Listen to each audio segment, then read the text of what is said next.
programa La Familia Importa. Estamos el día de hoy con Waldo Jiménez, economista, y vamos a hablar del tema de cómo afecta el crecimiento económico en la familia y cómo afecta la familia al crecimiento económico, al desarrollo económico. Bienvenido, Waldo. Bienvenido, Waldo. Gracias por aceptar la invitación. Gracias, buenas noches. Qué gusto estar con ustedes acá este día. Hay muchos temas en estos días que se han hablado. Desde el año pasado estamos hablando de todos los problemas que hay en el momento del desarrollo económico y cómo la familia salvadoreña está sufriendo por esto. Entonces nuestro programa que se llama La Familia Importa, pensamos de que era importante hablar sobre temas económicos y cómo podemos ayudar a la familia a que comprenda mejor cómo puede ayudar para que cuando la familia está unida, está trabajando juntos el papá y la mamá por sacar adelante a sus hijos, esos niños tendrán mejores oportunidades, pero también tiene que comprender de que hay ciertas formas de que pueden ayudar a que todo esto ayude al desarrollo económico en el país. Entonces, ¿nos podría explicar un poco de toda la situación actual que hay, cómo está afectada la familia, cómo le ha afectado? Pues estábamos hablando antes de empezar el programa, el tema del salario mínimo, qué es el problema con eso, que si se aumenta muy rápido, cómo le afecta a la familia, cómo les afecta a los trabajadores, a los empleados, a los empresarios, etcétera. Miren, gracias por invitarme. Hay una frase que seguramente ustedes habrán utilizado en este programa muchas veces y que es de uso popular, que la familia es la base de la sociedad. Y esa frase es una frase que tiene muchísimo contenido. Si lo vemos desde el punto de vista productivo y de desarrollo, es en la familia donde el niño, que en el futuro va a trabajar en una empresa o va a ser el accionista de una empresa, aprende hábitos, aprende valores, el sentido de la responsabilidad, el de la que hay que echarle duro, ¿verdad? Que no ante los obstáculos me dejo derrotar. Pero también la familia es la que permite que el niño se eduque, se forme, adquiera habilidades, nuevas habilidades. ¿Por qué es importante esto? Porque en la medida que el niño tiene más habilidades, es posible que genere mayor valor agregado en la empresa. Mira, estamos en el 2017 y según dicen los expertos que pronostican para dónde va el mundo, en el 2050, o sea, más o menos en unos 30 años, la economía de China va a ser del doble de tamaño de la economía de Estados Unidos. Hoy Estados Unidos tiene un tamaño de 18,000 y China de 12,000.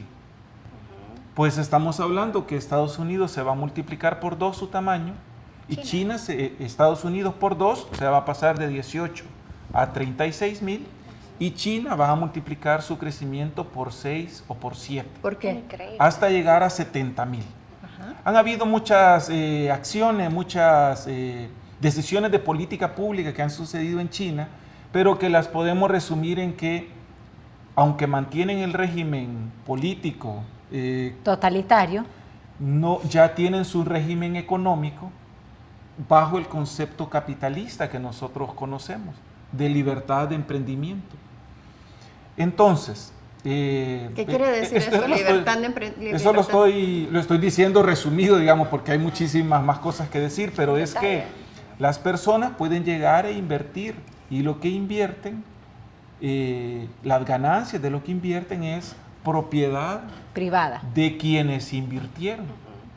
Y se pagan salarios a los trabajadores y el salario lo paga directamente los inversionistas, los empresarios, el dueño de la empresa, a los trabajadores, quienes con su dinero pueden ir y comprar bienes y servicios libremente.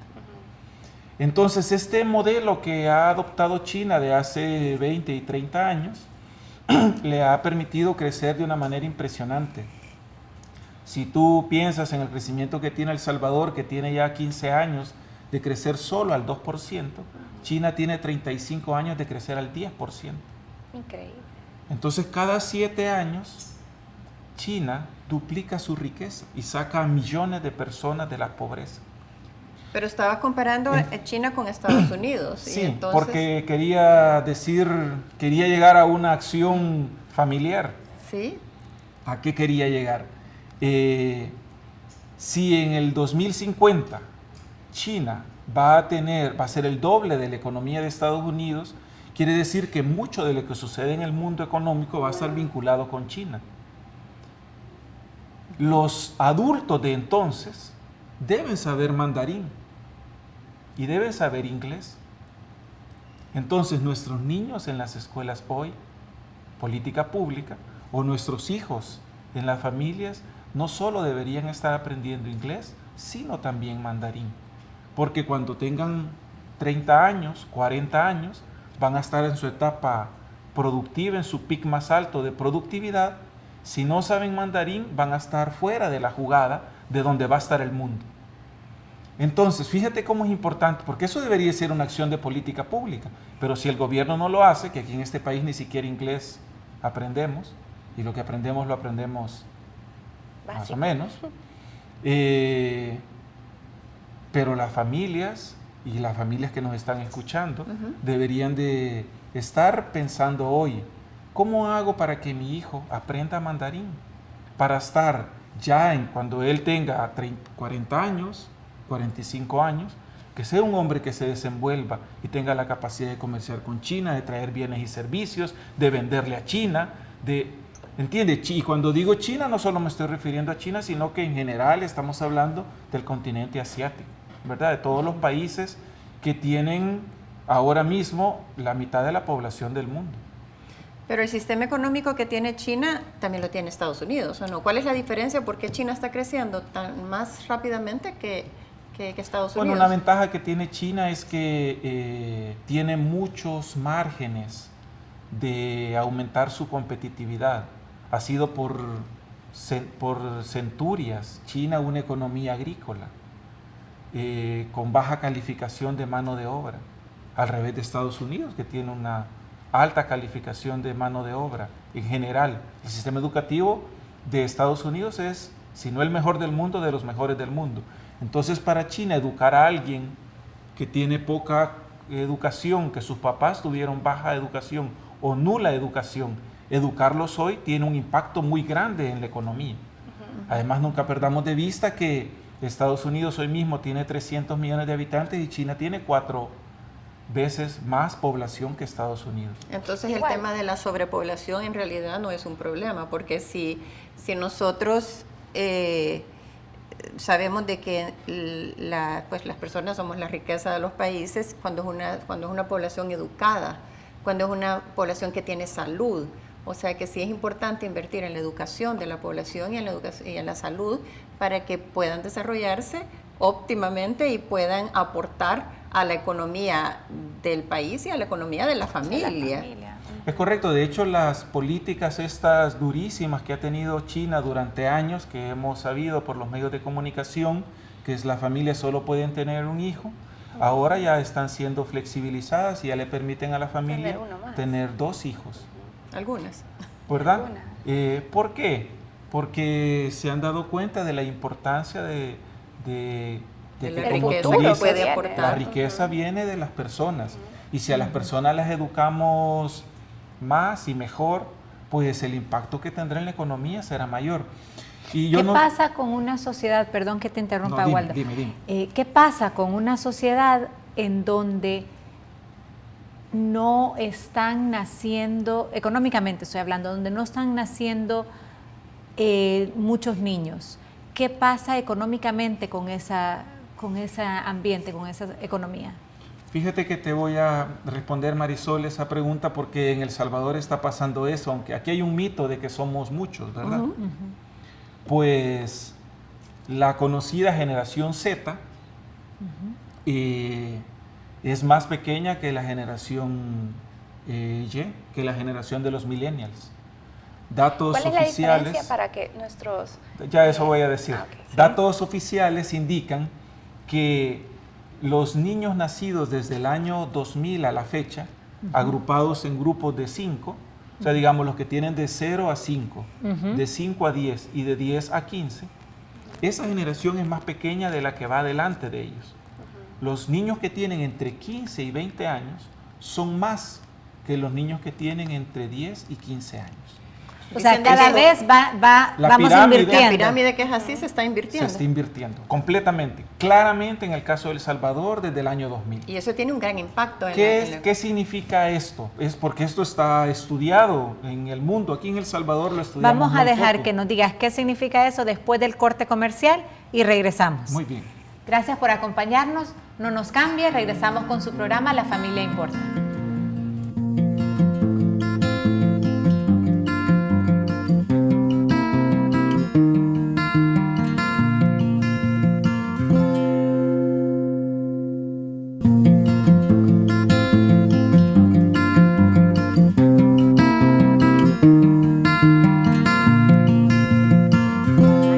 Continuamos con su programa La Familia Importa. Seguimos conversando aquí con el tema de la economía familiar y usted nos estaba comentando en el bloque anterior que según estudios que se han visto en los últimos años, la cantidad de personas jóvenes que hay se ha venido reduciendo. ¿Cómo Sí, puede afectar eso también? Mira, Claudia, lo que sucede es que por muchas razones, que no quisiera detallar ampliamente, pero que es más o menos conocido, las familias antes eran más rurales, hoy son más urbanas. Tener una familia grande en lo rural es menos costoso que tener una familia grande en En la lo ciudad. urbano. La salud ha mejorado. Antes las familias también eran numerosas porque habían muchos niños que morían. Ahora se mueren menos niños. La salud nos ha permitido tener mejores condiciones, pero también claramente ha habido una política explícita de incentivar a que las familias sean más pequeñas.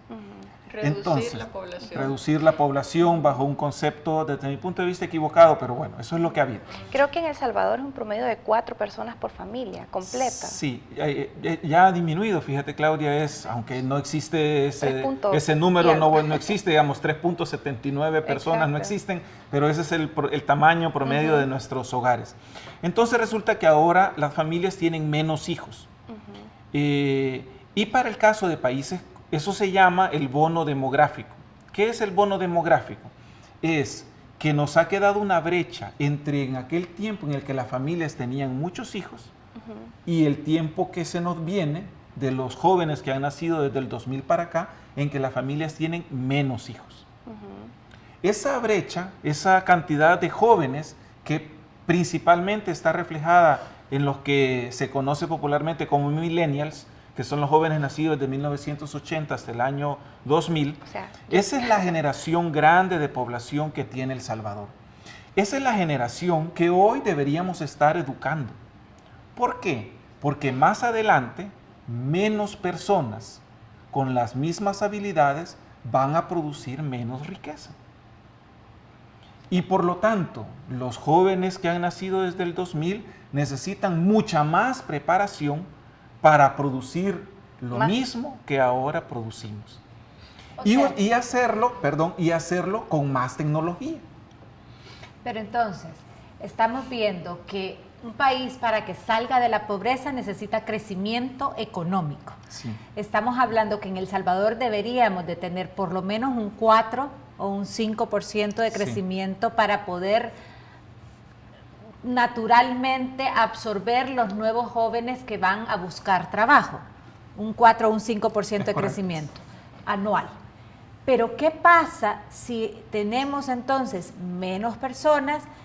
No, o sea, es totalmente mentira lo que nos han venido diciendo de que es más productivo que no se tengan tantos hijos. O sea, realmente es todo lo contrario, porque mientras más personas, más productivo se puede ser. Es correcto. Pero mira, yo ¿Por pienso, qué se yo cree pienso en los como, países esa falacia? ¿Por yo, qué yo se cree en pienso la como mentira? tú, Marisol, en el sentido de que la pobreza o la riqueza de un país no depende de cuántas personas están en el país, ni de cuánto crece la población, sino de tener una buena política pública Exacto. que educa bien a los niños. Porque mire, es que estamos hablando de igualdad y después podemos terminar hablando de salario mínimo, que es una idea que quisiera plantear más adelante, pero hoy mismo hay estudios en el mundo que dicen que las diferencias entre las personas suceden desde que están niños. Desde que, por ejemplo, a los 3 años de edad, la diferencia de cuánta riqueza produce una persona tiene que ver con cuántas palabras habla en su lenguaje. Fíjate dónde llegamos hasta lo más básico. Dice que un niño de 3 años, hijo de una familia pobre, tiene un lenguaje que no va más allá de 400, 450 palabras.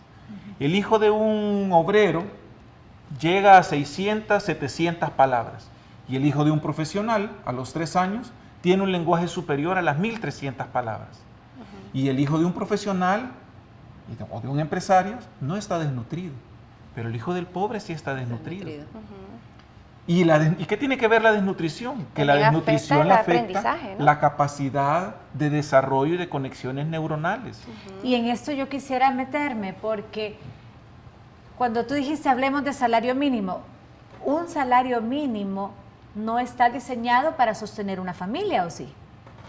Mira, ¿qué pasa porque quiero regresar al salario mínimo? Entonces, si nosotros tuviéramos una buena política pública que asegurara que los niños a los 3 años de edad no están desnutridos, los niños de los pobres, porque los niños de los ejecutivos pero y de los profesionales... Pero es que a eso voy, porque se necesita mamá y papá para además, poder... pero eso además para que el equilibrio emocional y el claro, desarrollo...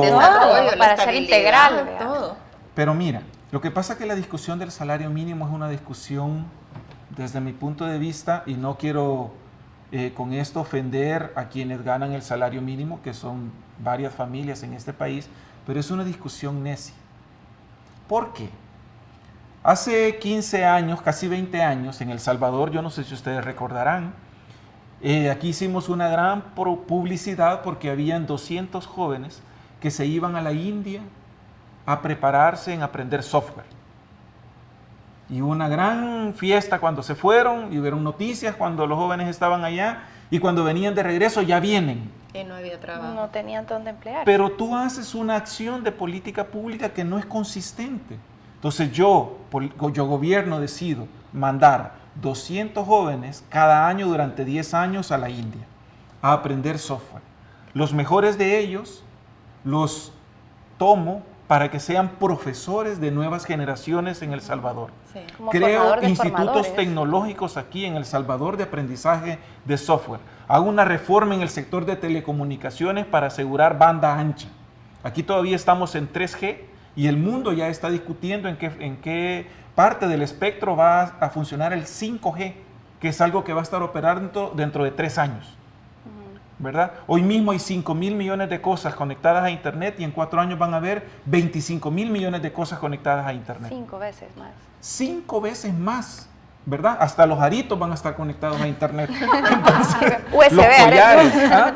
Entonces, estamos hablando de tener una política consistente que me asegure, y con esa política, la Agencia de Promoción del Salvador va por todo el mundo buscando empresas que invierten en el sector de diseño de software para atraerlas. Entonces, ¿cuánto gana alguien que diseña software? ¿Gana el salario mínimo? Jamás. No va a ganar el salario mínimo.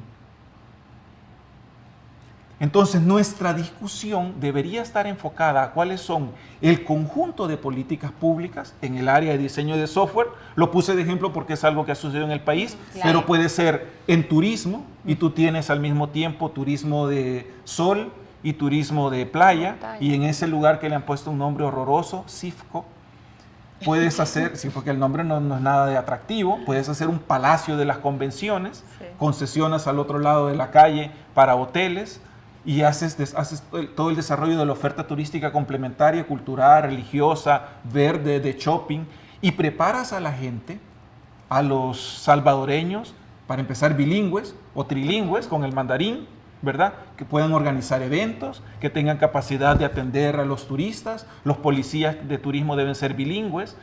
Ya me empezaron ¿entiendes? Ya siento cómo me brillan los ojos de la ilusión de que pudiéramos tener un gobierno con una política de este tipo, que ahorita sentimos que no existe, ¿verdad? Y que hay muchos jóvenes de los que esos que se están preparando que vienen al país y no encuentran oportunidades. Tienen que emigrar para buscar oportunidades, y que es dolorosísimo porque entonces se rompe la familia, se rompe la estructura, y Y entonces vamos minando en la capacidad Y de paz que afecta tenemos a todas también. las generaciones. A todas las y la capacidad de paz del país. Del país. O sea, que la parte económica bien hecha, bien pensada, afecta a la familia y también por eso como familias tendríamos que exigirlo. Es correcto. O sea, tenemos la obligación de exigir de nuestros gobernantes un pensamiento mucho más adelante. Y con ese pensamiento vamos a tener que cortar y regresamos después de estos cortes comerciales con su programa La Familia Importa.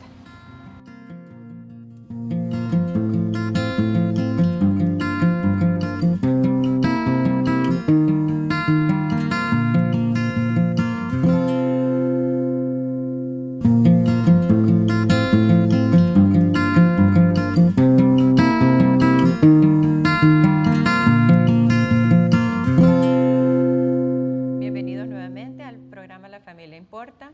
Estamos hablando con Waldo Jiménez, economista, y estamos hablando de muchos temas de cómo le afecta la economía de la familia a la economía del país y viceversa. Entonces, al principio comenzamos hablando sobre cómo debería de ser una pirámide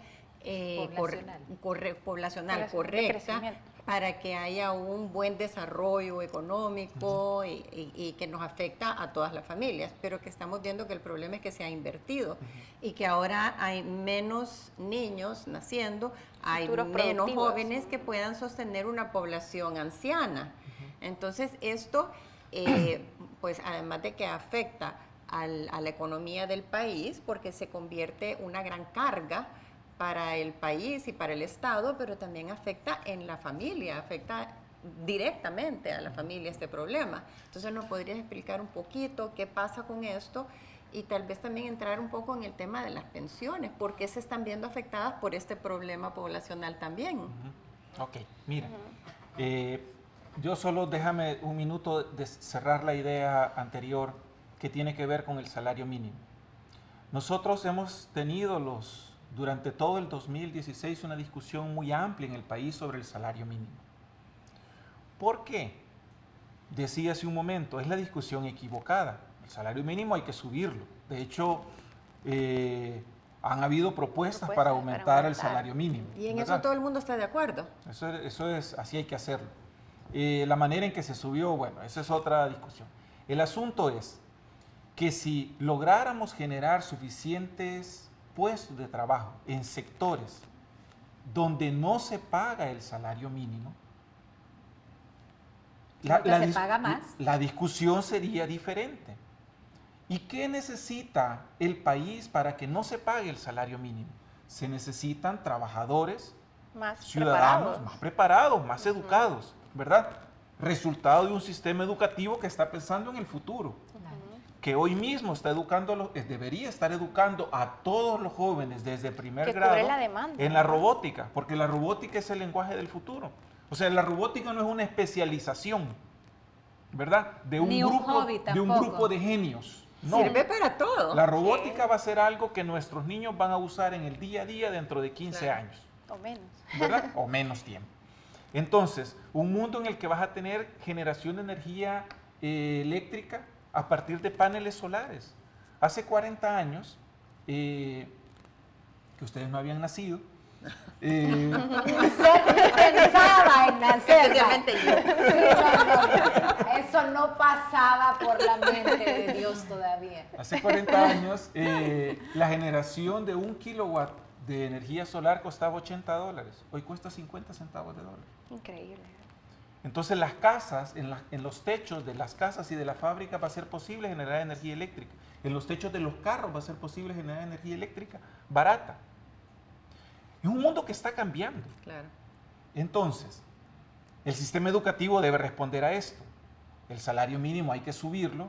Lo que nosotros deberíamos pensar, y sobre todo hablando de familia, es que en cada familia papá y mamá tuvieran ocasión de trabajar, ¿verdad?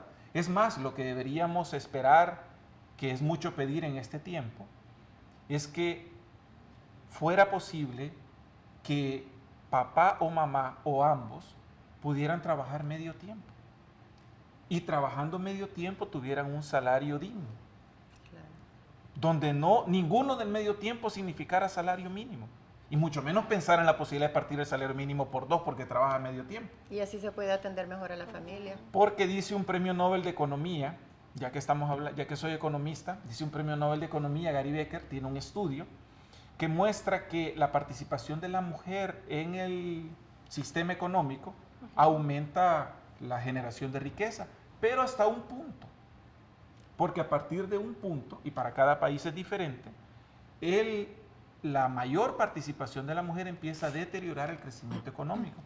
Porque los hijos Están solos. quedan abandonados y los educa la empleada que hay en la casa para las familias que pueden tener empleada, la televisión, el internet, O la calle. los amigos en la calle o las Que pandillas. nunca van a suplir. Que jamás van a suplir. Entonces, padres. la posibilidad de que papá y mamá puedan tener una jornada flexible tiene un impacto positivo en la educación de los hijos y permite Bueno. que la siguiente generación genere más riqueza en el país. Algo Perdón así que hacen, solo un comentario pequeño, que algo así hacen en Alemania, que en Alemania hay un sistema, por ejemplo, cuando acaban de tener bebé, que no solamente le dan el tiempo a la mujer, sino Claro. que también el papá tiene su tiempo para cuidar al Bueno, niño. aquí ya tenemos 3 días los hombres, pero ninguno de mis 5 hijos nacieron en ese tiempo.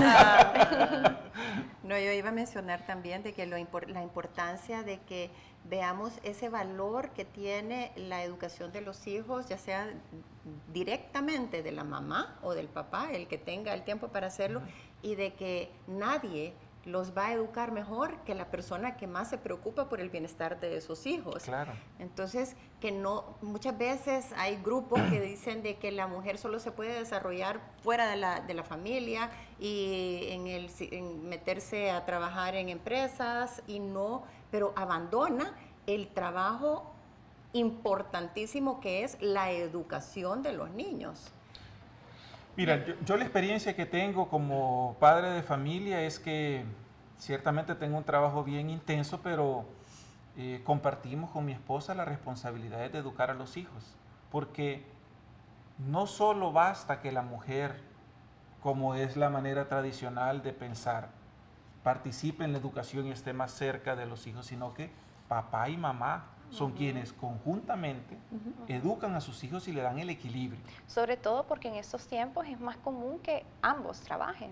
Es Fuera de Puede casa, ir, porque el fuera de trabajo- casa, Sí. fuera de casa. Y asalariado. Ajá, entonces Porque, Sí, asalariado, porque las pues. mujeres hacen mucho trabajo en casa y no reciben el Exacto. salario. Y el impacto que tiene eso en la generación de riqueza es enorme y no se cuantifica.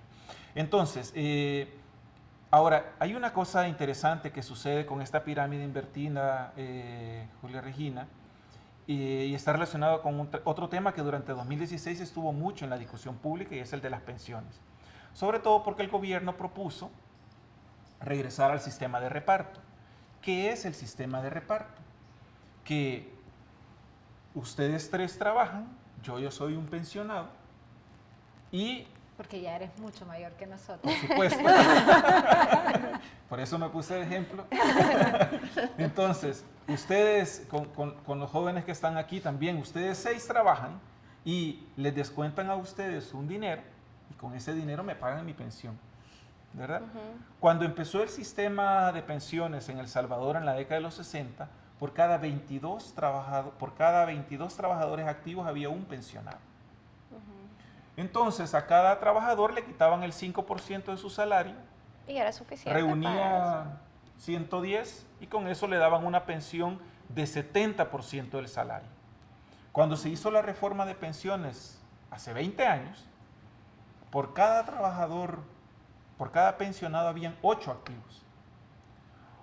O sea que si a los 8 activos les quitabas el 5% de su salario, No te alcanza. No. no te lograba alcanzaba para ni el cubrir la 20%. pensión, ¿verdad?, de un trabajador activo al que le habías ofrecido 70%. De hecho, en esa reforma se cambió la tasa de cotización a 10%. Y hoy cotizamos el 10% del salario. Pero hoy día, 20 años después, por cada pensionado hay 4 trabajadores activos. O sea que aún pagando 10% cada trabajador activo, por 4 activos, solo reúnen el 40%. Para una y la ley persona. dice que le dan 70% de la pensión. Y la reforma propuesta por el gobierno era que esa regla aplicara para todos. Pero en 10 años más, por cada trabajador activo por cada 2 activos va a haber un pensionado. Y en 20 años por cada activo va a haber un pensionado.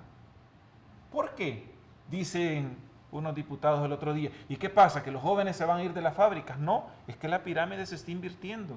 No hay jóvenes. Ha reducido la ¿Verdad? va a No hay reducir la tantos cantidad jóvenes. No hay Entre tantos jóvenes. los que nacen menos los que se mueren, Sí. que son muchos. Las maras. Y estos últimos 2 años han sido mucho más. Y los que se van, queda un crecimiento de la población inferior al 1%. Y es tristísimo porque seguimos recibiendo una gran cantidad de publicidad que nos dice que lo mejor para las familias y para el mundo es no tener hijos. Y eso duele muchísimo porque es un daño al corazón A de la todo. familia. Porque ahorita hemos visto la parte económica de qué pasa cuando no hay hijos y cuando no están naciendo jóvenes para una economía. En el siguiente bloque nos gustaría ver qué es lo que pasa para la familia en sí cuando no hay jóvenes, ¿verdad? Y con este comentario pues vamos a regresar y les esperamos, no nos cambien.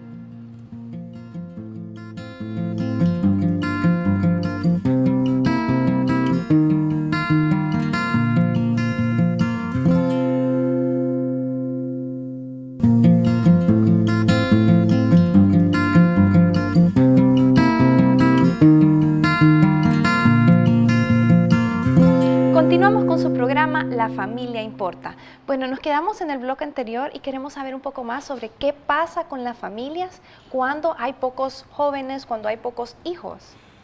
Miren, bueno, eso está relacionado con la transición que está viviendo el país, la transición demográfica. Pero en El Salvador, además, tenemos el agravante que las familias no solo tienen pocos hijos, sino que los hijos que tienen se van para Estados Unidos o se van para otro lugar. Normalmente en las familias siempre hay un hijo o hija a quien se le recarga el cuidado de los papás, lo cual es una bendición, ¿verdad? Porque cuántas bendiciones no recibe quien Dios le da el corazón de poder cuidar a sus padres, sobre todo cuando están en edad mayor y ya chochan y están muy enfermos.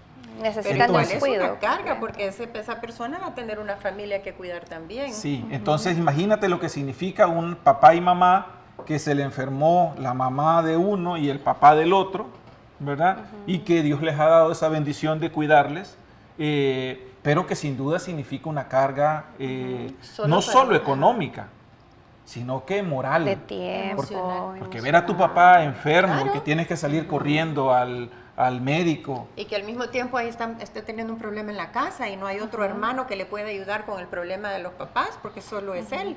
O que al mismo tiempo tiene también enfermos a sus hijos. Y luego después viene lo que está pasando mucho en Europa, que al no ver otras opciones, están poniendo en asilos a los mayores.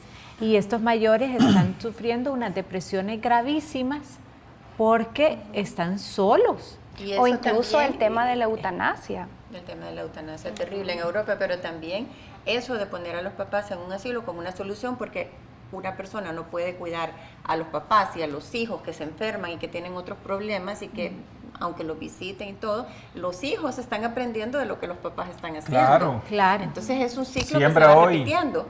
Siembra hoy y cosecharás Ser mañana. Así como los tratan, ven los hijos y... Entonces, El Salvador va a enfrentar en los próximos años un problema de este que estamos hablando porque la migración ha sido fuerte, continúa siendo fuerte.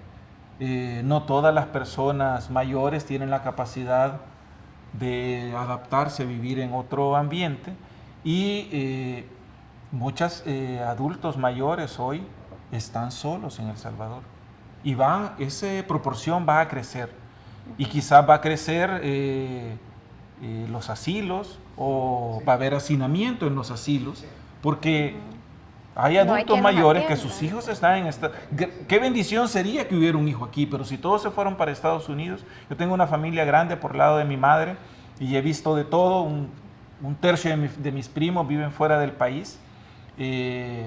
Y he visto experiencias diferentes, digamos, hay una prima que se llevó a su mamá de 80 años para Estados Unidos y es impresionante porque la tía esta va al gimnasio y hace ejercicios y mi prima sube videos de que muestra una anciana feliz que está disfrutando. ¿Por qué? Porque tiene una hija que le cuida. Exacto. Pero tengo también otra tía que la está pasando muy mal en un asilo, enferma.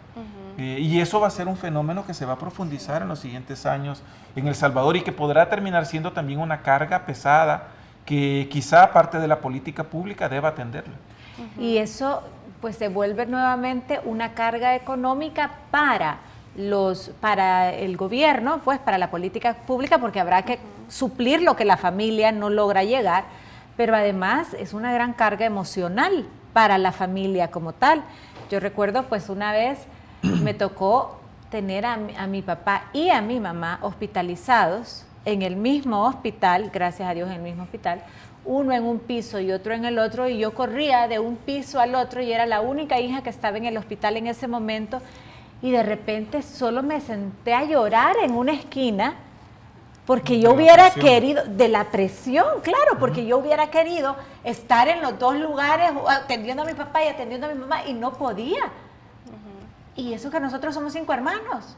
Y en ese momento me tocó a mí sola, ¿verdad? Y bueno, tenemos que pensar en todas estas cosas porque a veces hay muchas cosas y yo quisiera que antes de terminar este programa, dejar con un video que nos enseña que muchas veces vamos por lo que nos va diciendo la sociedad, pero no nos paramos a pensar realmente qué será lo conveniente para mi familia.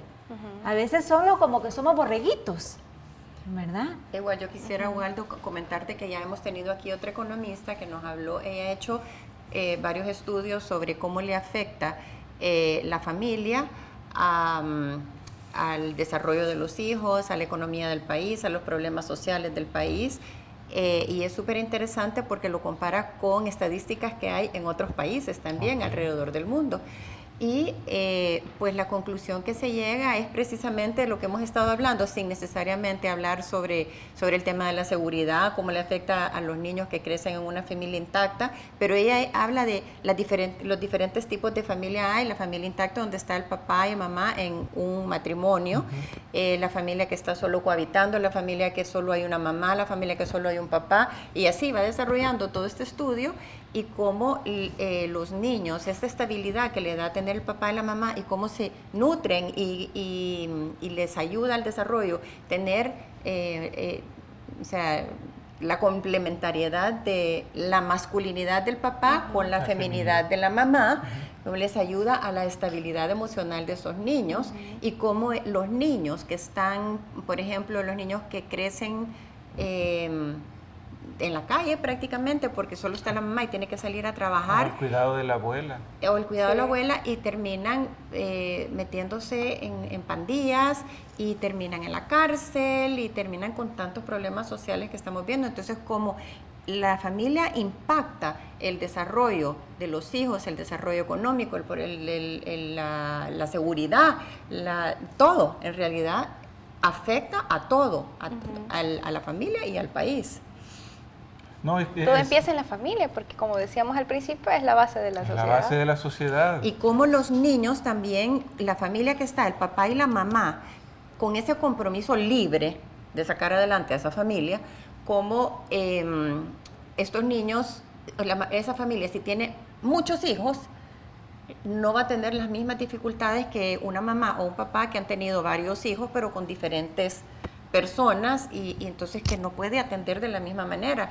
Nos dicen, pero eso es como discriminación porque hay muchas familias de esa manera, pero en realidad no, porque esas familias pueden explicarnos mejor a nosotros lo difícil que ha sido para ellos y van a querer algo mejor para esos hijos. Mira, yo voy a decir algo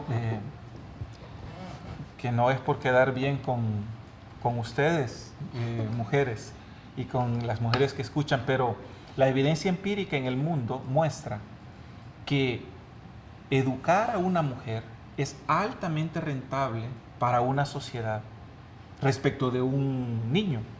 ¿Por qué? Entre otras razones, porque una mujer, y ustedes lo verán con la experiencia personal que tienen, con las mujeres que conocen, una mujer no permite que su hijo tenga un nivel de escolaridad menor que el que ella tiene. O sea, si esta mujer tiene 6 grados de escolaridad, su hijo tendrá 9. Y si esta mujer es graduada de secundaria, su hijo irá a la universidad. Y si es graduada de la universidad, su hijo tendrá maestría. Y si tiene maestría, su hijo tendrá doctorado. Entonces, invertir hoy como política pública en educación de la mujer, asegurarse que obtenga el mayor grado de escolaridad posible, no solamente estamos educando a la generación presente, sino a la futura generación, que va a tener un nivel de escolaridad más alto gracias a que hoy invertimos en educar a las mujeres. En otras palabras, educa a la mujer, educa a la familia. Educa a la familia, educa a la sociedad. Tú lo has dicho. Pues con eso terminamos. Esperamos también que disfruten este video. Y muchísimas gracias por acompañarnos. Nos vemos la próxima en La Familia Importa, siempre los jueves a las 9 de la noche y los domingos en reprise a las 5 de la tarde. También se puede comunicar con nosotros a través de nuestra fanpage, La Familia Importa SB, donde siempre esperamos sus comentarios. Buenas noches.